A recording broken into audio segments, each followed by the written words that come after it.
विधानसभा निवडणुकांच्या पार्श्वभूमीवर यावर्षी दहीहंडींचा उत्साह ओसंडून वाहत होता। शिवसेना उद्धव बाळासाहेब ठाकरे रायगड जिल्हा प्रमुख श्रीजादा घरत यांच्या नेतृत्वाखाली कामोठे येथे प्रथमच भावी आमदार दहीहंडी स्पर्धेचे आयोजन करण्यात आले होते। शिवसेना ठाकरे गटाच्या वतीने दहीहंडीला 1,11,111 रुपये पारितोषिक लावण्यात आले होते। या दहीहंडीला सकाळपासूनच आसपासच्या गोविंदा पथकांनी मोठ्या प्रमाणात हजेरी लावून सलामी दिली व रात्री उशिरा श्रीजादांच्या उपस्थितीत ही दहीहंडी फोडण्यात आली। यावेळी विधानसभा समन्वयक प्रदीप ठाकूर, तालुका संपर्क प्रमुख योगेश तांडेल, शहर प्रमुख रामदास गोवारी यांच्यासह कामोठे येथील शिवसेना पदाधिकारी, महिला आघाडी, युवा सेना पदाधिकारी मोठ्या संख्येने उपस्थित होते। दरम्यान शिवसेनेच्या भावी आमदार दहीहंडी स्पर्धेची पनवेल विधानसभा मतदारसंघात जोरदार चर्चा होती। दहीहंडी फोडण्यासाठी प्रयत्न करणाऱ्या व दहीहंडी फोडणाऱ्या गोविंदा पथकांनी जिल्हा प्रमुख श्रीजादा घरत यांना भावी आमदार म्हणून सलामी दिली। गोविंदा आणि गोपाला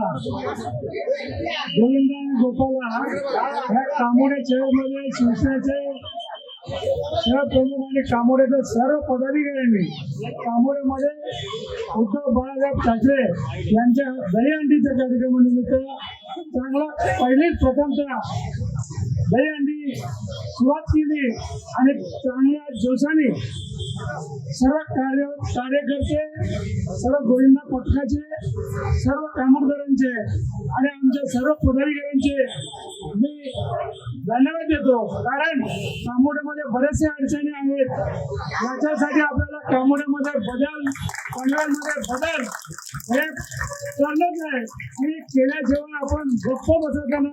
ही एक अडचणीची आपण सपोर्ट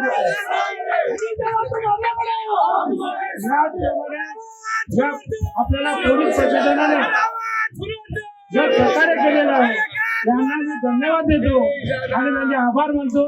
आमचं जय महाराष्ट्र। शिवसत्ता टाइम्स साठी दत्ता मोकल, पनवेल। दे धडक बेधडक वृत्त देणाऱ्या आपल्या शिवसत्ता टाइम्स न्यूज चॅनलला लाल बटन दाबून सबस्क्राईब करा आणि बेल आयकॉनला क्लिक करायला विसरू नका।